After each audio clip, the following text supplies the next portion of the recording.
তো ঝগড়া করো কেন? হ্যাঁ, মাঝে মাঝে মাঝে মাঝে ঝগড়া করতে হয়। সপ্তাহে একদিন যদি ঝগড়া না হয় তাহলে প্রেমটা জমে না। হরি বল। কিন্তু শাস্ত্র বলছে যে যে মায়ের মারা সিঁদুর বাদ দিয়ে কপালে টিপ দিয়েছো, একদিন সপ্তাহে যদি সব দিন না হয় একদিন হলো স্বামীর সাথে ঝগড়া করবে। হরি বল। কারণ তোমাদের টিপ দেওয়ার কারণে স্বামীর একদিন করে আয়ু ফুরিয়ে যাচ্ছে। হরি বল। যারা টিপ সিঁদুর না দিয়ে টিপ দিয়েছো, আজকে দিয়েছো বলে দিলাম শুধরিয়ে যাবা, আর কোনোদিন ভাগবত আসরে মায়েরা টিপ ব্যবহার করে আসবে না। আজকে তোমাদের পক্ষেই আমার টাকার কথা ছিল, কিন্তু চলে গেল অন্যদিকে। কারণ তোমাদের সংখ্যা বেশি, তোমরা ব্রত করেছো, তোমাদের পক্ষে গুণগান তো বেশিই করা উচিত, কিন্তু দুই একটা বদনাম না করলে বাবার আবার রাগ করবে। হরি বল।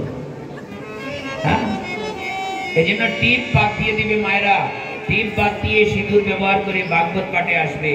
ভগবান তোমার স্বামীর আয়ু বৃদ্ধি করে রাখবে। আর যার স্বামীর সঙ্গে থাকবে তার জগতে আর কোনো কিছুর অভাব হবে না। হরি বল। মনে রাখবে, এই কথাটা মনে রাখি যাবে। এবার স্বামী স্ত্রী ঝগড়া হয়েছে, গ্রামের মানুষ অতিষ্ঠ, পাড়ার মানুষ অতিষ্ঠ, পাশের ঘরের মানুষ অতিষ্ঠ।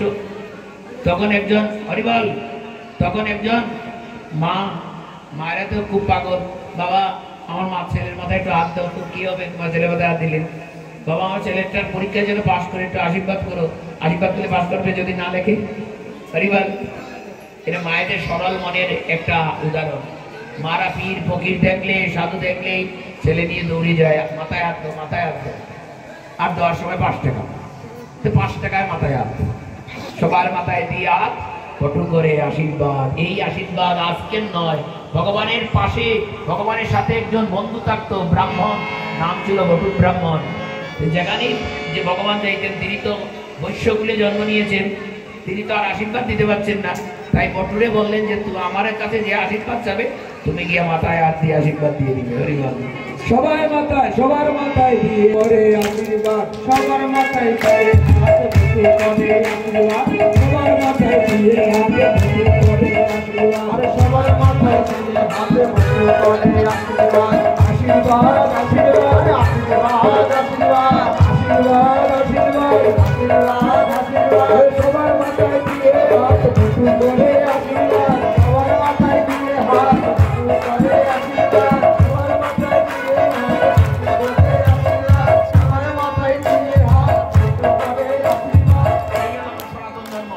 কোনো মন্ত্রের দরকার নেই।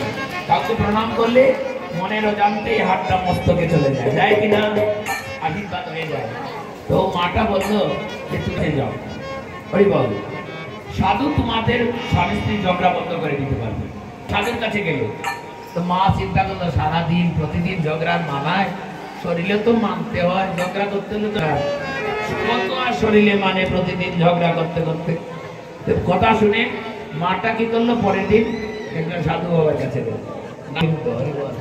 সাধু বাবার কাছে গেল, ও গোবিন্দ বাবা, ও গোবিন্দ বাবা।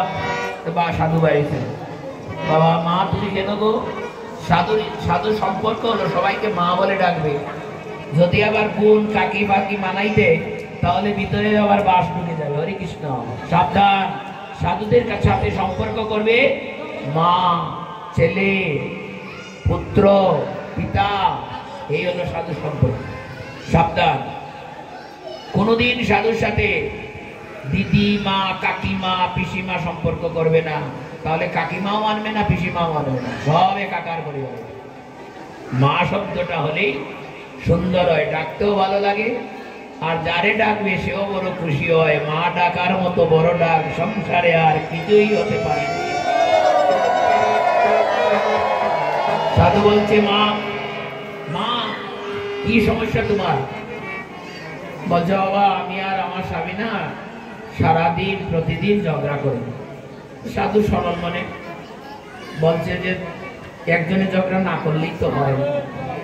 সরল মন তো, মা তো নাজর বান্দা, বলছে সাধু কিছু ফুট না দিলে তো ঝগড়া কমবে না।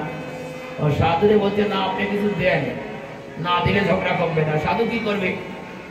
সহজ মন্ত্র শিখিয়ে দেওয়া গেল। আজকে এখানে সবাইকে মন্ত্র শিখিয়ে দিব। কারা কারা মন্ত্র শিখে ফু দিবা? হাত তুলে দাও। হরি বল।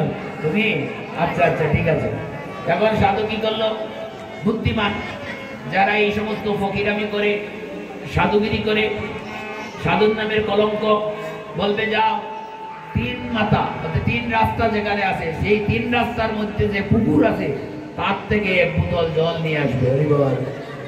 না জানি কি কথা কইছে। তিন রাস্তার মুখে একটা পুকুর আছে, তার মধ্যে যে পুকুর আছে সেই পুকুর থেকে জল নিয়ে আসবে। মা সেই পুকুর থেকে জল নিয়ে আসলো।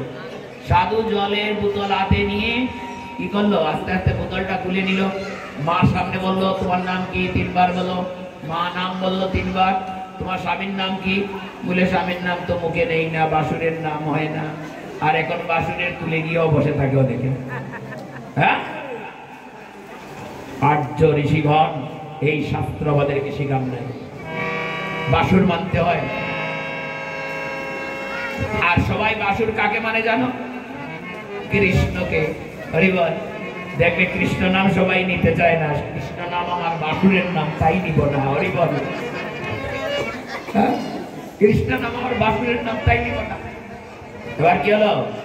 সাধু বোতল হাতে নিয়ে বললেন নাম বলো, নাম বলো। সবাই শিখে নাও। এবার তোমার স্বামীর নাম বলো। বলে নাম একটা কই দিল। আচ্ছা ঠিক আছে। বলে বাড়িতে নিয়া যখন ঝগড়া লাগবে তখন তুমি বোতলটা খুলে জলটা খেয়ে নিবে। প্রথম জল খেয়ে নিবে, দ্বিতীয়বার জলটা মুখে নিয়ে বসে থাকবে। বলে কি করতে হবে? বলে যখন ঝগড়া আরম্ভ হবে তখন তুমি মুখটা কি জলটা ফেলবেও না, গিলবেও না। আমি তাই গরু ফেলবেও না, গিলবেও না। তাহলে কি হবে? ঝগড়া হবে না। হ্যাঁ, তাহলে সাধুর দ্বারে গেলে কি হয়? সাধুর চরণ স্পর্শে জীবের মঙ্গল হয়। সাধুর দ্বারে গেলে অঙ্গ শুদ্ধ হয়। সাধু সঙ্গ করলে মনের ময়লা দূর হয়। সাধু সঙ্গ করলে জীবের মধ্যে প্রেম জাগ্রত হয়। এই প্রেমের প্রেমিক এই হয়ে আমরা সকলে মিলে একটু নৃত্য করব, তারপরে আমরা অনুষ্ঠানের সমাপ্তি ঘোষণা করব। কিন্তু